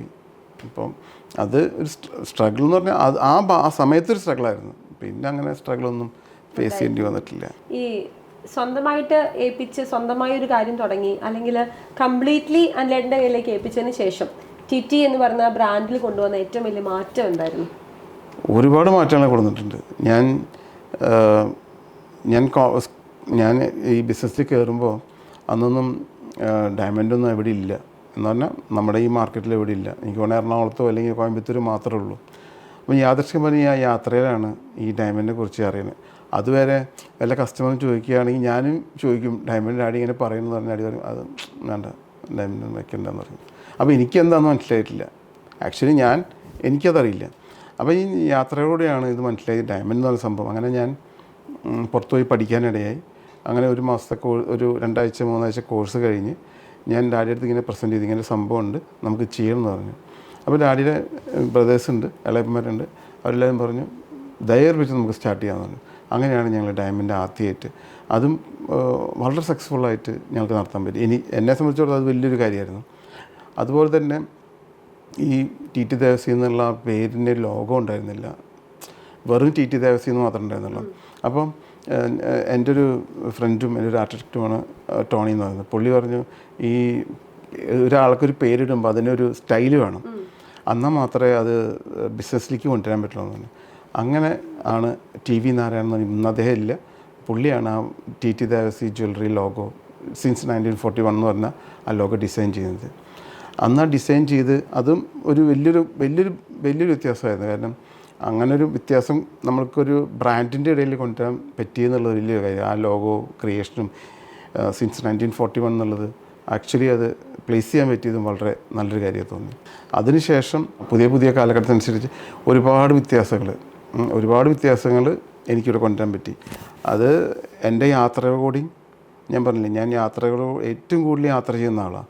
ആ യാത്രകളാണ് പിന്നെ കൂടുതൽ ആളുകളായിട്ട് ഇൻട്രാക്ഷനിൽ അതിന്ന് പറ്റിയ നല്ല ആശയങ്ങൾ ഉൾക്കൊള്ളിച്ചാണ് ഞങ്ങളുടെ ഈ ബിസിനസ്സിൽ ഞങ്ങളുടെ യാത്ര കൊണ്ടുപോകുന്നത്. ഇപ്പോൾ ആദ്യം മുതൽ നമ്മൾ സംസാരിച്ച ഒരു ജ്വല്ലറി ബിസിനസ്സിലേക്ക് കൊണ്ടുവരുന്നൊരു കാര്യമാണ്. നമ്മൾ എല്ലാ കാലഘട്ടത്തിലും ഇപ്പം ഞാനൊക്കെ ഇടുക്കിയിലാണ്, അപ്പം നമ്മുടെയൊക്കെ വീട്ടിൽ പറയും സ്വർണ്ണക്കടക്ക് എന്നൊരു പ്രാധാന്യം കൊടുക്കുന്നുണ്ട്. ഇന്ന ആളുടെ കടയിൽ നിന്ന് മേടിച്ചു കഴിഞ്ഞാൽ നല്ലതായിരിക്കും, ഇന്ന കടയിൽ നിന്ന് മേടിച്ചു കഴിഞ്ഞാൽ നല്ലതല്ല. അങ്ങനെ ഒരു സ്വർണം എന്ന് പറയുന്നതിൻ്റെ പ്യൂരിറ്റി ആ വ്യക്തിയിൽ അല്ലെങ്കിൽ ആ ബ്രാൻഡിൽ അധിഷ്ഠിതമായ ഒരു കാലഘട്ടം നമ്മുടെ നാട്ടിലുണ്ടായിരുന്നു. ഇപ്പോഴും ആ ഒരു ട്രെൻഡ് ആളുകൾ ഫോളോ ചെയ്യുന്നുണ്ടോ? അത് പുതിയ ജനറേഷനിലേക്ക് വരുമ്പോൾ അവരെ സംബന്ധിച്ച് ഓക്കെ 916 എവിടെ കിട്ടുന്നു അതെല്ലാം പ്യൂർ ആണെന്നുള്ളൊരു വിശ്വാസത്തിലേക്ക് ആൾക്കാർ മാറിയിട്ടുണ്ടോ? ഞാൻ ഇപ്പോൾ നമ്മൾ ഉപയോഗിക്കുന്ന അതാണ് ആ ഒരു വിശ്വാസം എന്ന് പറയുന്നത്. ഇപ്പം നമ്മളിപ്പോൾ ഒരു ടി വി ഉപയോഗിക്കാനും ഒരു മൊബൈൽ ഉപയോഗിക്കാനും ഒരു ടൈൽ നമ്മൾ വീട്ടിലിരുന്ന ഫർണിച്ചറായാലും ശരി, ആ ഉപയോഗിക്കുമ്പോഴാണ് ആ എക്സ്പീരിയൻസാണ് ആ ഒരു വിശ്വാസം ജനിക്കുന്നത്. അത് നമ്മൾ പെട്ടെന്നുണ്ടാവുന്നതല്ല. അതിപ്പോൾ ഒരു 10 കൊല്ലം കഴിയാം അല്ലെങ്കിൽ 20 കൊല്ലം കഴിയാം. അപ്പോൾ അത് ഇപ്പോഴും നമ്മളാണെങ്കിൽ ടി ടി ദേവസി എന്ന് പറയുന്നതാണ്, ടി ടി എന്ന് പറയുന്ന സാധനത്തിന് ടി ടി ദേവസി ജ്വല്ലറി എന്ന് പറയുന്നതിന് നല്ലൊരു പ്യൂരിറ്റി എന്നുള്ളത് ജനങ്ങൾക്കറിയാം. അപ്പോൾ ആ വിശ്വാസമാണ് ഇപ്പോഴും നമ്മൾ തന്നെ എത്തിക്കുന്നത്. അത് എൻ്റെ ഗ്രാൻഡ് ഫാദർ തുടങ്ങിയ സമയത്തും അത് തന്നെ ഫോളോ ചെയ്ത് ഇപ്പോഴും പോകുന്നത്. അതുകൊണ്ടാണ് അങ്ങനെ പറയുന്നത്. അതിലിപ്പം ഇന്നും അത് തന്നെയാണ് നടക്കുന്നത്. പക്ഷേ കുറേ ആൾക്കാർ ഫാഷനിൽ പോവും, കുറേ ആൾക്കാർ 140 കോടി ജനങ്ങളുണ്ട് ഇന്ത്യയിൽ. അതിൽ എല്ലാവർക്കും അതിന് സ്പേസ് ഉണ്ട്. ചിലർ ഡിസൈൻ നോക്കിയിട്ട് പോകുന്നവരുണ്ട്, പല ആൾക്കാരുണ്ടല്ലോ. ഈ വിശ്വാസത്തിൻ്റെ കാര്യം പറഞ്ഞപ്പോൾ ഞാൻ ഒരിക്കൽ എൻ്റെ ചെറുപ്പകാലത്ത് ഞാൻ കടയിൽ പോകുമ്പോൾ ഡാഡി ഇങ്ങനെ നോക്കും, വള ഇങ്ങനെ നോക്കും. അപ്പോൾ അതിൻ്റെ ഉള്ളിൽ നോക്കി കഴിഞ്ഞാൽ അറിയാം അതിന് TT എന്ന ലോഗമുണ്ട്. അപ്പോൾ ഞാൻ ഒരിക്കൽ ഡാഡി ചോദിച്ചു, ഇതെന്തിനും ഇതെല്ലാം ഇങ്ങനെ സീൽ വയ്ക്കുന്നത്? ഡാഡി പറഞ്ഞു, നമ്മുടെ സാധനം നമ്മൾ എവിടെ കൊണ്ടായാലും അതിന് മാർക്കറ്റ് വേണമെങ്കിൽ നമ്മുടെ പേര് വേണം എന്ന് പറഞ്ഞാൽ ഇന്നിപ്പോൾ 65 വർഷം മുന്നേ തൊട്ട് അത് എല്ലാ ആഭരണത്തിൻ്റെ മുകളിലും TT എന്നുള്ള പേരുണ്ട്. ഇപ്പം നമ്മൾ ആപ്പിളിൻ്റെ ഒരു ഫോൺ മേടിക്കുകയാണെങ്കിൽ നമ്മൾ ആപ്പിളിൻ്റെ ലോഗോ കണ്ടിട്ടാണ് നമ്മൾ മേടിക്കുന്നത്, അല്ലെങ്കിൽ നമ്മൾ ആ പൈസ കൊടുത്ത് മേടിക്കുമല്ലോ. അതേപോലെ തന്നെ അന്ന് മുതൽ 65 വർഷം മുതൽ അത് എല്ലാ ആഭരണത്തിൻ്റെ മുകളിലും TT എന്നുണ്ട്. ഇന്നിപ്പോൾ HODയും BIS ഒക്കെ ആയപ്പോൾ അത് പറ്റില്ല. അതല്ലെങ്കിൽ ഞങ്ങളുടെ എല്ലാ ആഭരണത്തിൻ്റെ മുകളിൽ ഇപ്പോഴും അത് ഫോളോ ചെയ്തുകൊണ്ടിരിക്കുന്നുണ്ട്. ഇന്നും ഫോളോ ചെയ്തുകൊണ്ടിരിക്കുന്നുണ്ട്, കഴിയുന്നതും അത് ഫോളോ ചെയ്യുന്നുണ്ട്. ഇപ്പോൾ ഡാഡി ഒരുപാട് കാര്യങ്ങൾ പറഞ്ഞു തന്നു, ഒരുപാട് കാര്യങ്ങൾ ആ ക്വാളിറ്റി കളയരുത്, അങ്ങനെ ഒരുപാട് കാര്യങ്ങൾ പഠിപ്പിച്ചിട്ടാണ് ബിസിനസ്സിലേക്ക് കൊണ്ടുവരുന്നത്. ഇപ്പം മിന്നയും അഡോണും വളരെ ആക്റ്റീവായിട്ട് ബിസിനസ്സിലുണ്ട്. എന്നെ അവർക്ക് പറഞ്ഞു കൊടുത്തേ ഇതേ കാര്യം തന്നെയാണ് ഞാൻ അവരും പറയുന്നത്. ക്വാളിറ്റി കീപ്പ് ചെയ്യണം, ഒരാളുടെ നിന്ന് ഒരു സാധനം പോലും വളരെ കറക്റ്റായിട്ട് പോകണം എന്നുള്ളതാണ്.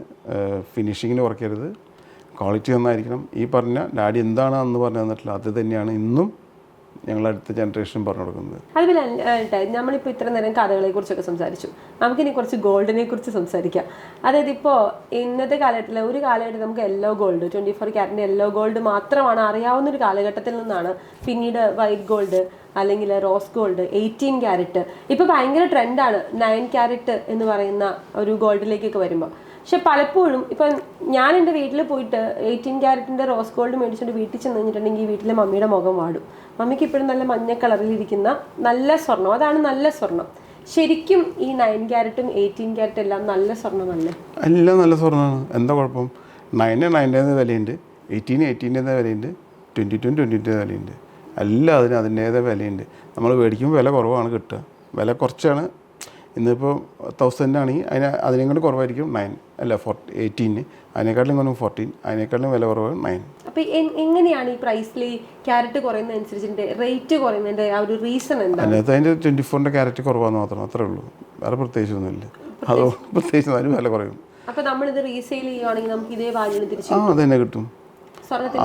സ്വർണ്ണത്തിൻ്റെ 22 വില എന്തായാലും കിട്ടില്ല, ആ വില എപ്പോഴും കിട്ടും. അതിന് ഒരു വ്യത്യാസമില്ല. ഇന്ത്യയിലിപ്പം അത് 9 ക്യാരറ്റും 14ഉം 18ഉം ആയി. ആളുകൾ കൂടുതൽ പർച്ചേസ് ചെയ്യുന്നത് അത് തന്നെയാണ്. അല്ല, വേറെ ഓപ്ഷൻ ഇല്ല. പണ്ട് കാലത്ത് നമ്മൾ എല്ലാവരും വലിയ വീട് വേണം അല്ലെങ്കിൽ ഇന്നതില്ലല്ലോ. ഇന്നിപ്പോൾ അപ്പാർട്ട്മെൻറ്റിൽ താമസിക്കാനാണ് ഇപ്പോൾ എല്ലാവർക്കും താല്പര്യം. വേണ്ട. അതാണ് എല്ലാവർക്കും. അത് ഞാൻ പറഞ്ഞത് പലർക്കും പല രീതിയിലാണ്. ചിലർക്ക് അത് വേണം, ചിലർക്ക് ഇങ്ങനെ വേണം. അതുപോലെ തന്നെ ചിലർക്ക് 9 ക്യാരറ്റ് ഇഷ്ടം, ചിലർക്ക് 4 ക്യാരറ്റ്, ചിലർക്ക് 18 ക്യാരറ്റ് ഇഷ്ടം, ചിലർക്ക് 22 ക്യാരറ്റ് ആയിരിക്കും, ചിലർക്ക് ആൻറ്റിക്കായിരിക്കും ഇഷ്ടം. എല്ലാ ഫിനിഷും എല്ലാം വേണം. എല്ലാവരും സാരി എടുക്കുന്നുണ്ട്, ചിലർ ചുരിദാർ എടുക്കും, ചിലർ അങ്ങനെ ഓരോ കൺസെപ്റ്റാണ്. എല്ലാം അസറ്റ് തന്നെ. 18 ആയാലും 14 ആയാലും 22 ആയാലും എല്ലാം ക്യാരറ്റ് സ്വല്പം 24ൻ്റെ അംശം കുറവാണെന്ന് മാത്രം. പക്ഷേ ഓരോ ആൾക്കാരും പെർസ്പെക്റ്റീവാണ്. അത് ഇന്ന ആഭരണം ഉപയോഗിക്കണം, ലൈറ്റ് വെയിറ്റ് ആയിട്ട് ഉപയോഗിക്കണം. അപ്പം ഈ 22-ൽ നമുക്ക് അത്ര ലൈറ്റ് വെയിറ്റ് കൊണ്ടുവരാൻ പറ്റില്ല. അതുകൊണ്ടാണ് ഈ 14ഉം 18ഉം 9ഉം വരാൻ കാരണം. അത് മാത്രമല്ല, നമ്മൾ ഇന്നത്തെ ജനറേഷന് അങ്ങനത്തെ സാധനങ്ങളോടാണ് താല്പര്യം. അതിപ്പോൾ നമ്മൾ എന്ത് ഗുസ്തി കൊണ്ടും കാര്യമില്ല. കാരണം ഇന്നത്തെ ഏറ്റവും കൂടുതൽ ഹോളിവുഡിലും ബോളിവുഡിലും ഫിലിമിൽ കാണുന്ന എല്ലാവരും ഉപയോഗിക്കുന്ന അത് കാണുമ്പോൾ അവർക്കും അതുപോലെ ആവണം എന്നാണ് ആഗ്രഹം. അപ്പോൾ അതെല്ലാം ക്യാരറ്റ് ഒപ്പം തന്നെയാണ്. അതിന് വില കുറവാണെന്ന് മാത്രം. മേടിക്കുമ്പോൾ വില കുറവാണ്, വിൽക്കുമ്പോഴും അതുപോലെ വില കിട്ടുള്ളൂ, അത്രേ ഉള്ളൂ. അടുത്തൊരു കോൺട്രവേഴ്സി ചോദ്യമാണ്, സ്വർണ്ണത്തിൽ ഇൻവെസ്റ്റ് ചെയ്യുന്നതാണോ ഭൂമിയിൽ ഇൻവെസ്റ്റ് ചെയ്യുന്നതാണോ ഏറ്റവും നല്ല ഇൻവെസ്റ്റ്മെന്റ്? എൻ്റെ ഡാഡി പറയുകയാണെങ്കിൽ സ്വർണ്ണത്തിൽ ഇൻവെസ്റ്റ് ചെയ്യാൻ പാടുള്ളൂ. അല്ലേട്ടൻ പറയുകയാണെങ്കിലും ഞാനും പറയുന്നത് സ്വർണ്ണത്തിൽ ഇൻവെസ്റ്റ് ചെയ്യാൻ പാടില്ല, വേറെ ഒന്നും ഇൻവെസ്റ്റ് ചെയ്ത് കാര്യമില്ല. അതെന്താ അങ്ങനെ പറയുന്നത്? അന്നയ്ക്ക് 10 ലക്ഷം ഉറുപ്പ്യ വേണം. അതിൽ അന്നയിൽ കയ്യിലേക്ക് സ്വർണ്ണമുണ്ട്, സ്ഥലമുണ്ട്. അന്ന ഈ പെട്ടെന്ന് കിട്ടുന്ന ഏതായിരിക്കും അന്നയുടെ അഭിപ്രായത്തിൽ? സ്വർണം പ്ലഡ് ചെയ്യുകയോ സ്വർണം വിൽക്കുകയോ ചെയ്യുന്നു. അപ്പോൾ സ്വർണ്ണമാണല്ലോ ഏറ്റവും നല്ലത്. അതന്നെ പറഞ്ഞത്, സ്വർണ്ണമാണ് ഇന്നത്തെ കാലത്ത് ഏറ്റവും നല്ലൊരു അസറ്റ് എന്ന് പറയുന്നത്. അതുപോലെ എല്ലാ രാജ്യങ്ങളും സ്വർണ്ണം മേടിച്ച് വയ്ക്കുക. അപ്പോൾ അതുകൊണ്ട് സ്വർണ്ണം തന്നെയാണ് ഏറ്റവും ഇൻവെസ്റ്റ്മെൻറ്റ് പാർട്ട് ഏറ്റവും നല്ലത് എന്ന് പറഞ്ഞാൽ പലതിലും ഇൻവെസ്റ്റ് ചെയ്യണം. സ്വർണ്ണമാണ് ഏറ്റവും കൂടുതൽ മേജർ ഇൻവെസ്റ്റ്മെൻറ്റ് സ്വർണ്ണം മാത്രമാണ്. അല്ലെ, പലപ്പോഴും പലരും പറഞ്ഞേക്കാം സ്വർണത്തിനേക്കാൾ നല്ലത് ഭൂമിയാണ്, ഭൂമി മേടിച്ചിട്ട് കഴിഞ്ഞാൽ അവിടെ കിടക്കും, മണ്ണിന്റെ വില എപ്പോഴും കുറഞ്ഞു പോകത്തില്ല, മണ്ണ് വിറ്റാലെങ്കിലും കാശ് കിട്ടും എന്നൊക്കെ. പക്ഷേ ഈ പറഞ്ഞ പോലെ ടൈം എടുക്കും അല്ലേ? ടൈം എടുക്കും, അത്രേ ഉള്ളൂ.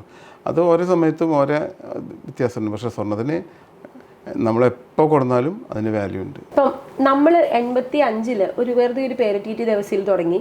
പക്ഷെ പിന്നീട് വന്നപ്പോൾ നമ്മൾ അതിനെ ബ്രാൻഡ് ചെയ്തു. നമ്മളത് പിന്നീട് ആ ടി ദേവസിയിൽ തന്നെ നമ്മൾ ട്രേഡ് മാർക്ക് എടുത്തു. അഗെയിൻ നമ്മൾ പുതിയൊരു ബ്രാൻഡിൻ്റെ ട്രേഡ് മാർക്കിൻ്റെ സമയത്ത് കുറേ പ്രശ്നങ്ങൾ ഉണ്ടായതുകൊണ്ട് പേര് മാറ്റുകയും ചെയ്തു.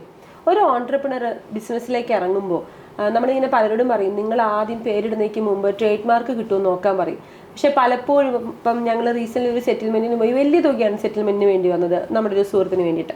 അപ്പോൾ ഇത്തരത്തിലുള്ള അബദ്ധങ്ങൾ സംരംഭകർക്ക് പലപ്പോഴും പറ്റാറുണ്ട്. അപ്പോൾ ഇത്തരത്തിലുള്ള ഈ ട്രേഡ് മാർക്കിന് അല്ലെങ്കിൽ ഈ പറഞ്ഞ നമ്മുടെ ബ്രാൻഡിൻ്റെ ആ ഒരു നമ്മളിടുന്ന പേരിന് എത്രത്തോളം വാല്യൂ ട്രേഡ് മാർക്കിലേക്ക് വരുമ്പോൾ ഉണ്ട്? ട്രേഡ് മാർക്കിൽ എൻ്റെ അനുഭവം പറയുകയാണെങ്കിൽ 2022 ഞങ്ങൾ കൊച്ചിയിൽ തുടങ്ങുമ്പോൾ അന്ന് എനിക്ക് തോന്നുന്നത് ഒരു സോറ എന്നുള്ള പേരിട്ടുണ്ടായിരുന്നു. ZORA, ഓൺലി വൺ എന്നുള്ള കൺസെപ്റ്റ്. അപ്പം അത് നമ്മൾ തുടങ്ങിക്കഴിഞ്ഞ് നമ്മൾ പരസ്യം പോകണം, സംയുക്ത മാൻ വെച്ചിട്ടുള്ള ആഡും കാര്യങ്ങളെല്ലാം ആഡ് റൺ ചെയ്യണം.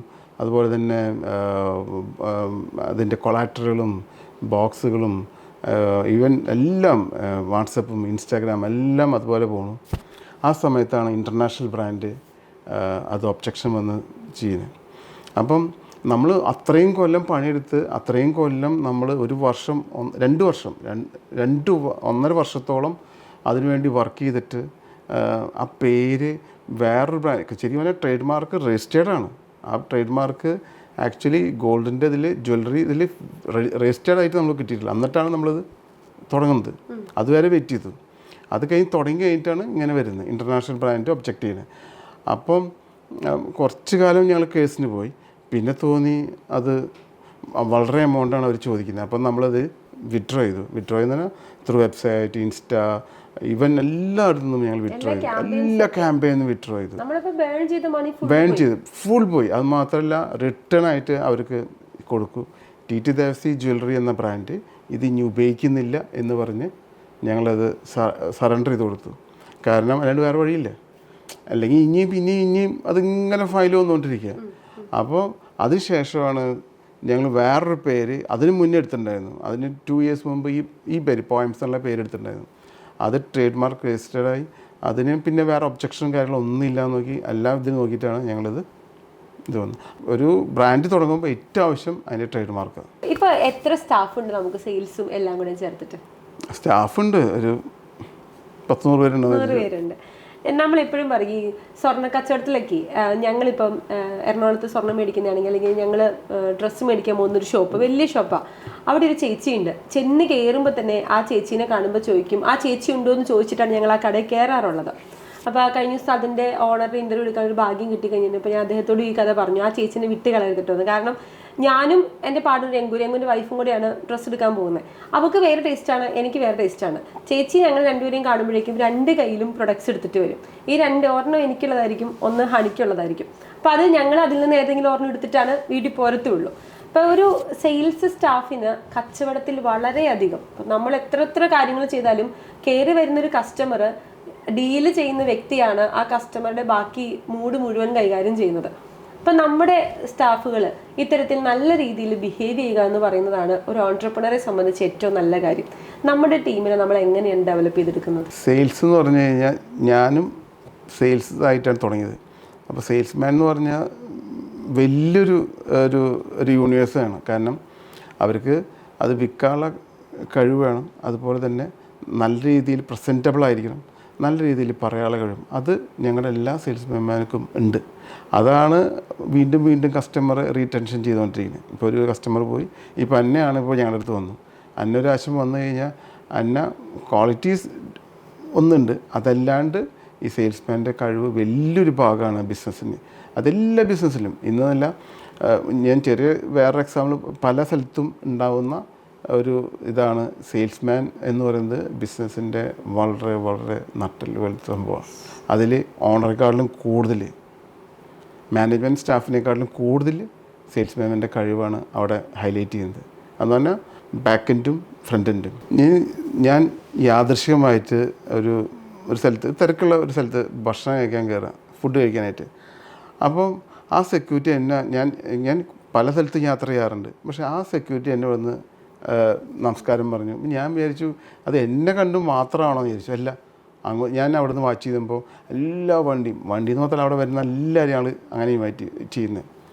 അപ്പോൾ ഞാൻ അവരോട് ചോദിച്ചു, ആ റെസ്റ്റോറൻറ്റ് ഓണർ ചോദിച്ചു, ആ സെക്യൂരിറ്റി അടിപൊളി. അപ്പോൾ പുള്ളി പറഞ്ഞു, ഇവിടെ വരുന്ന 100% ആൾക്കാരും ആ പുള്ളിനെ പറ്റിയേ പറയാറുള്ളൂ. ഒരു സ്റ്റാഫ്, ഒരു ഫ്രണ്ടിൽ നിൽക്കുന്ന സെക്യൂരിറ്റി മുതൽ സെയിൽസിൻ്റെ എല്ലാവരും മുതൽ എല്ലാവരും അതിൻ്റെ ഭാഗപത്രം ആ ബിസിനസ്സിൻ്റെ. ഒരാൾ മോശമായി കഴിഞ്ഞാൽ കംപ്ലീറ്റ് അവിടെ പോയി. ഒരു കയറി വരുമ്പോൾ ആ സെക്യൂരിറ്റി ചിരിക്കുന്ന വ്യക്തി ആകുമ്പോൾ തന്നെ നമുക്കും ഒരു ഹാപ്പിനെസ് നമ്മുടെ ഉള്ളിൽ ഉണ്ടാവുകയാണ് ഓട്ടോമാറ്റിക്കലി. അതേപോലെ തന്നെയാണ് ഞാൻ ഒരു സ്ഥലത്ത് ഒരു സ്റ്റോറി പോയപ്പോൾ എൻ്റെ ഒരു കയ്യിൽ വാച്ച് ഉണ്ടായിരുന്നു. ഈ കഥ പേര് പറയണില്ല, വാച്ചിൻ്റെ ബ്രാൻഡ് പറയണില്ല, എന്തായാലും വാച്ചിൻ്റെ ബ്രാൻഡ് പറയണില്ല. ആ വാച്ച് എനിക്ക് വളരെ ഇഷ്ടപ്പെട്ടൊരു വാച്ചായിരുന്നു. ആ വാച്ച് യാദൃശ്ചികമായിട്ട് ബിൽഡിങ്ങിൻ്റെ മുകളിൽ ഞാൻ കയറിയപ്പോൾ ഞാൻ വീഴാൻ പോയി, പക്ഷേ ഈ വാച്ച് നിലത്ത് വീണു. വാച്ചിൻ്റെ ആ തിരിക്കുന്ന ഡയൽ കംപ്ലൈൻ്റ് ആയി. ചിലപ്പോൾ വാച്ച് വർക്ക് ചെയ്യും, ചിലപ്പോൾ വാച്ച് വർക്ക് ചെയ്യില്ല. ഈ വാച്ചിൻ്റെ കംപ്ലൈൻറ്റ് പല സ്ഥലത്തും പോകുമ്പോഴും ഈ കംപ്ലൈൻറ്റ് ശരിയാക്കാൻ ആരും തയ്യാറല്ല. വാച്ചായിട്ട് ശരിയാക്കി തരാൻ ആരും തയ്യാറല്ല. ചെന്ന് ചോദിക്കുമ്പോൾ പറയും നാളെ ചെയ്യാം എന്നല്ലാണ്ട്. അങ്ങനെയാണ് ഈ സ്റ്റോറിൽ വരുന്നത്. ഈ സ്റ്റോറിൽ ഈ പയ്യൻ കണ്ടപ്പോൾ പറഞ്ഞു, ഞാൻ പറഞ്ഞു ഈ വാച്ച് അത് സാറേ ഈ വാച്ച് തന്നോ, ഞാൻ ശരിയാക്കി തരാം. അങ്ങനെയാണ് അവിടുന്ന് പിന്നീടുള്ള 2-3 വാച്ചുകൾ ഞാൻ എടുക്കാറുണ്ടായത്. അപ്പോൾ സെയിൽസ്മാൻ്റെ ഒരു കഴിവ് എല്ലാത്തിലുണ്ട്. നമ്മുടെ കൂടെ എത്ര വർഷമായിട്ട് വർക്ക് ചെയ്യുന്ന സെയിൽസ്മാൻമാരുണ്ട്? കുറേ വർഷങ്ങളായിട്ടുള്ളവരുണ്ട്, 10-30 വർഷമായിട്ടുള്ളവരുണ്ട്. ഉണ്ട്. ഞങ്ങളുടെ ഒപ്പം ഗ്രാൻഡ് ഫാദറിൻ്റെ സമയത്ത് വർക്ക് ചെയ്യുന്ന തൊഴിലാളികളും സെയിൽസ്മാൻമാരുണ്ട്. പക്ഷേ അവരൊക്കെയും ഇന്നും എൻ്റെ ഡാഡിക്ക് നിർബന്ധമാണ് എല്ലാവരും ഇവിടെ വേണമെന്നുള്ളത്. അവർ പണി നിർത്തുന്നു. ഞാൻ ഇപ്പോഴായിരിക്കും, ഞങ്ങൾ ഒരു സ്റ്റാഫുണ്ട് പറഞ്ഞിട്ട് മരിച്ചുപോയി. അപ്പോൾ പുള്ളി ഞങ്ങളുടെ കടയിൽ വന്നിരിക്കും. അപ്പം ഞാൻ എൻ്റെ ചെറുപ്പത്തിലായത് പറഞ്ഞേട്ടാ. അപ്പോൾ പുള്ളി ഇങ്ങനെ ക്യാഷ് 100-ൻ്റെയും 50 നോട്ട് ഇങ്ങനെ എണ്ണിക്കൊണ്ടിരിക്കും. അപ്പോൾ ഞാൻ ആലോചിക്കും പുള്ളി എന്തിനാ ഇത്രയധികം, വേറെ ഒന്നും ചെയ്യണില്ല. അത് കഴിഞ്ഞാൽ പുള്ളി ഞങ്ങളുടെ ഒപ്പം പോരും. വർഷങ്ങൾ കഴിഞ്ഞ് പുള്ളി മരിക്കുന്നത് വരെ ഞങ്ങളുടെ ഒപ്പം ഉണ്ടായിരുന്നു.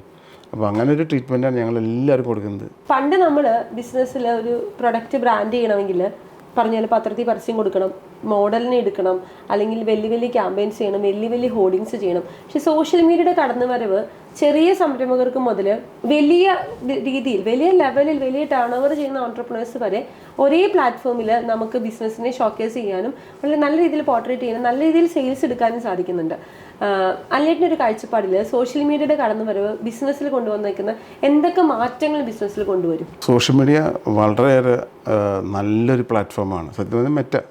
അതിൽ ഇന്ന് പല ആൾക്കും അത് ഇപ്പോൾ പുതിയ ടെക്നോളജി AI, അപ്പം അതിലും കുറേ അഡ്വാൻസ്ഡായി ഡ്രിവൺ കുറേ സോഫ്റ്റ്വെയറും കാര്യങ്ങളും വന്നു. പല ആപ്ലിക്കേഷൻസും പുതിയത് വന്നിട്ടുണ്ട്. സോഷ്യൽ മീഡിയയിൽ നല്ല ഇൻഫ്ലുവൻസാണ് ഇപ്പോഴത്തെ എല്ലാ ബിസിനസ്സിലും. ജ്വല്ലറി മാത്രമല്ല, എല്ലാ ഇൻഡസ്ട്രിയിലും സോഷ്യൽ മീഡിയ വലിയൊരു ഇൻഫ്ലുവൻസാണ്. അത് ചെറിയ ആളായും വലിയ ആളെയും, കാരണം എഫക്റ്റീവ്ലി കുറച്ച് ഇൻവെസ്റ്റ്മെൻറ്റാണ് അതിന് വരുന്നുള്ളൂ. നമ്മളൊക്കെ കാണുന്നതെന്ന് പറഞ്ഞാൽ ഇപ്പം അൻലേറ്റിന് ജ്വല്ലറിനെ കുറിച്ച് അറിയാം. ഒരു ജ്വല്ലറി കണ്ടു കഴിഞ്ഞാൽ ഇത് ഏത് മോഡലാണ്, ഇത് ഏതൊക്കെ ഷോപ്പിൽ കിട്ടും, അല്ലെങ്കിൽ ഇതിന് എത്ര പവൻ വരും എന്ന ഒറ്റ നോട്ടത്തിൽ ചിലപ്പോൾ കണ്ടാൽ പറയാം. ഇതേ വ്യക്തി തന്നെയാണ് നാളെ ഈ കച്ചവടത്തെ സോഷ്യൽ മീഡിയയിലേക്ക് കൊണ്ടുപോകുന്നത്. പക്ഷെ നമുക്ക് അവിടുത്തെ ഒരു കാര്യങ്ങളെക്കുറിച്ചും വലിയ ധാരണയില്ല. അല്ലെങ്കിൽ ഇപ്പോൾ മെറ്റയുടെ അപ്ഡേഷൻസ് വന്നു, അവിടെ ഒരുപാട് പേര് പറ്റിക്കപ്പെടുന്നുണ്ട്. മെറ്റയിലെ ക്യാമ്പയിൻസ് ചെയ്തും ഡിജിറ്റൽ മാർക്കറ്റിംഗ് ചെയ്ത് ഒരുപാട് പേര് പറ്റിക്കപ്പെടുന്നത്. ഇപ്പോൾ ഞങ്ങളൊക്കെ ഡെയിലി കുറേ പേരെ കാണുന്നുണ്ട്. അപ്പോൾ ഒരു ഓൺട്രപ്രണർ അപ്ഡേറ്റ് ആയിട്ടിരിക്കുക എന്ന് പറയുന്നത് എത്രത്തോളം പ്രസക്തിയുണ്ട് നമ്മുടെ ബിസിനസ്സിലേക്ക് വരുമ്പോൾ? അതിനാണ് ഞാൻ പറഞ്ഞത്, ഞങ്ങളുടെ നെക്സ്റ്റ് ജനറേഷൻ അതാണ് ചെയ്യുന്നത്. എൻ്റെ സോഷ്യൽ മീഡിയ എല്ലാം ഹാൻഡിൽ ചെയ്യുന്നത് എൻ്റെ 2 മക്കളാണ്. അവരാണ്. അതുകൊണ്ട് വലിയ പറ്റിക്ക പ്രസ്ഥാനം നടക്കുന്നില്ല. അത് വേറെ ആരും ചെയ്യുന്നില്ല. ഹാൻഡിൽ ചെയ്യുന്നത് മിന്നയാണ്. അപ്പോൾ അതുകൊണ്ട് അതിൻ്റെ അകത്ത് വലിയ പ്രോബ്ലം ആർക്കിടെക്ട് ആയാലും കുറച്ച് ക്രിയേറ്റീവാണ്. അതുകൊണ്ട് വലിയ കുഴപ്പമില്ല. ആ ക്രിയേറ്റിവിറ്റി ഒക്കെ സോഷ്യൽ നമ്മുടെ പേജിൽ കാണാനുണ്ട്. അതാണ് അതിൻ്റെ. അതുകൊണ്ട് വേറെ ആരും ഞങ്ങൾക്ക് വേണ്ടി ഡിജിറ്റൽ മാർക്കറ്റിംഗ് ഒന്നും ചെയ്യുന്നില്ല. ഇപ്പോൾ ഒരു ക്യൂരിയോസിറ്റിക്ക് ചോദിക്കട്ടെ, ഈ സോഷ്യൽ മീഡിയയിലെ ആക്ടിവിറ്റീസ് കണ്ടിട്ട് കസ്റ്റമേഴ്സിന്റെ വാക്കിങ്ങിന് വ്യത്യാസം വന്നിട്ടുണ്ടോ? ന്യൂ ജനറേഷൻ ഓക്കെ, പഴയ ആൾക്കാർ ഇപ്പോഴും ആ ഇതിൽ തന്നെയാണ് ലെഗസി കണ്ടിട്ട്. 85 വർഷത്തെ ലെഗസിയാണ് അത്. വളരെ നല്ല രീതിയിൽ ഞാൻ ആദ്യം പറഞ്ഞതുപോലെ ചീത്തപ്പേരില്ലാതെ കൊണ്ടുപോയി നടക്കുക എന്ന് പറയുന്നതാണ് ഏറ്റവും വലിയ ടാസ്ക്. അത് നല്ല ബ്യൂട്ടിഫുൾ ആയിട്ട് കഴിഞ്ഞ 31 വർഷമായിട്ട് കൊണ്ടുപോയി നടക്കുന്നുണ്ട്.